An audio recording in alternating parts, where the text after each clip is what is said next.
परम आदरणीय श्रोतागण, सादर नमन। आशा करता हूँ आप स्वस्थ एवं प्रसन्न मुद्रा में होंगे। आज आपके समक्ष प्रस्तुत है श्रीमद् भागवत महापुराण तृतीय स्कंध तृतीय अध्याय, जिसमें भगवान के लीला चरित्रों का सुंदर वर्णन किया गया है। सच्चिदानन्दरूपाय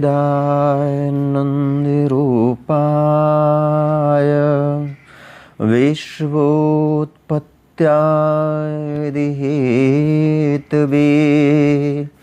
तापत्रयविनाशाय श्रीकृष्णाय वयं नुमः। वसुदेवसुतं देवं कंसचाणूरमर्दनं देवकी परमानन्दं कृष्णं वन्दे जगद्गुरो। कृष्णाय वासुदेवाय हरे परमात्मने प्रणतक्लेशनाशाय गोविन्दाय नमो नमः। नारायणं नमस्कृत्य नरं चैव नरोत्तमं देवीं सरस्वतीं व्यासं ततो जयमुदीरयेत्। उद्धव जी कहते हैं, इसके बाद श्री कृष्ण अपने माता पिता देवकी वसुदेव को सुख पहुंचाने की इच्छा से बलदेव जी के साथ मथुरा पधारे और उन्होंने शत्रु समुदाय के स्वामी कंस को ऊंचे सिंहासन से नीचे पटककर तथा उसके प्राण लेकर उसकी लाश को बड़े जोर से पृथ्वी पर घसीटा। सांदीपन मुनि के द्वारा एक बार उच्चारण किए हुए सांगोपांग वेद का अध्ययन करके दक्षिणा स्वरूप उनके मरे हुए पुत्र को पंचजन नामक राक्षस के पेट से यमपुरी से लाकर दे दिया। भीष्मक नंदिनी रुक्मिणी के सौंदर्य से अथवा रुक्मी के बुलाने से जो शिशुपाल और उसके सहायक वहां आए हुए थे, उनके सिर पर पैर रखकर गांधर्व विधि के द्वारा विवाह करने के लिए अपनी नित्य संगिनी रुक्मिणी को वे वैसे ही हरण कर लाए जैसे गरुण अमृत कलश को ले आए थे। स्वयंवर में 7 बिना नथे हुए बैलों को नाथ कर नागनजिति सत्या से विवाह किया। इस प्रकार मानभंग हो जाने पर मूर्ख राजाओं ने शस्त्र उठाकर राजकुमारी को छीनना चाहा। तब भगवान श्री कृष्ण ने स्वयं बिना घायल किए हुए अपने शस्त्रों से उन्हें मार डाला। भगवान विषयी पुरुषों की सी लीला करते हुए अपनी प्राण प्रिया सत्यभामा को प्रसन्न करने की इच्छा से उनके लिए स्वर्ग से कल्प वृक्ष उखाड़ लाए। उस समय इंद्र ने क्रोध से अंधे होकर अपने सैनिकों सहित उन पर आक्रमण कर दिया, क्योंकि वह निश्चय ही अपनी स्त्रियों का क्रीड़ा मृग बना हुआ है। अपने विशाल डील डौल से आकाश को भी ढक देने वाले अपने पुत्र भौमासुर को भगवान के हाथ से मरा हुआ देखकर पृथ्वी ने जब उनसे प्रार्थना की, तब उन्होंने भौमासुर के पुत्र भगवत दत्त को उसका बचा हुआ राज्य देकर उसके अंतःपुर में प्रवेश किया। वहाँ भौमासुर द्वारा हर कर लाई हुई बहुत सी राजकन्याएं थीं। वे दीनबंधु श्री कृष्णचंद्र को देखते ही खड़ी हो गईं और सबने महान हर्ष, लज्जा एवं प्रेम पूर्ण चितवन से तत्काल ही भगवान को पति रूप में वर्ण कर लिया। तब भगवान ने अपनी निज शक्ति योग माया से उन ललनाओं के अनुरूप उतने ही रूप धारण कर उन सब का अलग अलग महलों में एक ही मुहूर्त में विधिवत पाणी ग्रहण किया।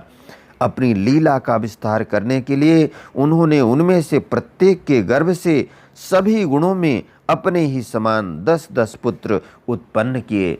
जब कालयवन, जरासंध और शाल्वाहदी ने अपनी सेनाओं से मथुरा और द्वारकापुरी को घेरा था, तब भगवान ने निज जनों को अपनी अलौकिक शक्ति देकर उन्हें स्वयं मरवाया था। शंबर, द्विविध, बाणासुर, मूर, बलबल तथा दंतवक्त्र आदि अन्य योद्धाओं में से भी किसी को उन्होंने स्वयं मारा था और किसी को दूसरों से मरवाया। इसके बाद उन्होंने आपके भाई धृतराष्ट्र और पांडु के पुत्रों का पक्ष लेकर आए हुए राजाओं का भी संहार किया, जिनके सेना सहित कुरुक्षेत्र में पहुंचने पर पृथ्वी डगमगाने लगी थी। कर्ण, दुशासन और शकुनी की खोटी सलाह से जिसकी आयु और स्त्री दोनों नष्ट हो चुकी थी, तथा भीमसेन की गदा से जिसकी जांघ टूट चुकी थी, उस दुर्योधन को अपने साथियों के सहित पृथ्वी पर पड़ा देखकर भी उन्हें प्रसन्नता न हुई। वे सोचने लगे, यदि द्रोण, भीष्म, अर्जुन और भीमसेन के द्वारा इस 18 अक्षौहिणी सेना का विपुल संहार हो भी गया तो इससे पृथ्वी का कितना भार हल्का हुआ। अभी तो मेरे अंशरूप प्रद्युम्न आदि के बल से बढ़े हुए यादवों का दुसह दल बना ही हुआ है। जब ये मधुपान से मतवाले हो लाल लाल आंखें करके आपस में लड़ने लगेंगे, तब उससे ही इनका नाश होगा। इसके सिवा और कोई उपाय नहीं है। असल में मेरे संकल्प करने पर ये स्वयं ही अंतर्धान हो जाएंगे। यूँ सोचकर भगवान ने युधिष्ठिर को अपनी पैतृक राजगद्दी पर बैठाया और अपने सभी सगे संबंधियों को सत्पुरुषों का मार्ग दिखाकर आनंदित किया। उत्तरा के उदर में जो अभिमन्यु ने पूर्व वंश का बीज स्थापित किया था, वह भी अश्वत्थामा के ब्रह्मास्त्र से नष्ट सा हो चुका था, किंतु भगवान ने उसे बचा लिया। उन्होंने धर्मराज युधिष्ठिर से 3 अश्वमेध यज्ञ करवाए और वे भी श्री कृष्ण के अनुगामी होकर अपने छोटे भाइयों की सहायता से पृथ्वी की रक्षा करते हुए बड़े आनंद से रहने लगे। विश्वात्मा श्री भगवान ने भी द्वारकापुरी में रहकर लोक और वेद की मर्यादा का पालन करते हुए सब प्रकार के भोग भोगे, किंतु सांख्य योग की स्थापना करने के लिए उनमें कभी आसक्त नहीं हुए। मधुर मुस्कान, स्नेहमयी चितवन, सुधामयी वाणी और निर्मल चरित्र तथा समस्त शोभा और सुंदरता के निवास अपने श्री विग्रह से लोक परलोक और विशेषतया यादवों को आनंदित किया तथा रात्रि में अपनी प्रियाओं के साथ क्षणिक अनुराग युक्त होकर समायोचित विहार किया और इस प्रकार उन्हें भी सुख दिया। इस तरह बहुत वर्षों तक विहार करते करते उन्हें गृहस्थ आश्रम संबंधी भोग सामग्रियों से वैराग्य हो गया। ये भोग सामग्रियां ईश्वर के अधीन हैं और जीव भी उन्हीं के अधीन है। जब योगेश्वर भगवान श्री कृष्ण को ही उनसे वैराग्य हो गया, तब भक्ति योग के द्वारा उनका अनुगमन करने वाला भक्त तो उन पर विश्वास ही कैसे करेगा। एक बार द्वारकापुरी में खेलते हुए यदुवंशी और भोजवंशी बालकों ने खेल खेल में कुछ मुनीश्वरों को चिढ़ा दिया। तब यादव कुल का नाश ही भगवान को अभीष्ट है, यह समझकर उन ऋषियों ने बालकों को शाप दे दिया। इसके कुछ ही महीने बाद भावी वश वृष्णि, भोज और अंधक वंशी यादव बड़े हर्ष से रथों पर चढ़कर प्रभास क्षेत्र को गए। वहाँ स्नान करके उन्होंने उस तीर्थ के जल से पितर, देवता और ऋषियों का तर्पण किया तथा ब्राह्मणों को श्रेष्ठ गौएं दी। उन्होंने सोना, चांदी, शैया, वस्त्र, मृग चर्म, कंबल, पालकी, रथ, हाथी, कन्याएं और ऐसी भूमि जिससे जीविका चल सके तथा नाना प्रकार के सरस अन्न भी भगवद अर्पण करके ब्राह्मणों को दिए। इसके पश्चात गौ और ब्राह्मणों के लिए ही प्राण धारण करने वाले उन वीरों ने पृथ्वी पर सिर टेक कर उन्हें प्रणाम किया।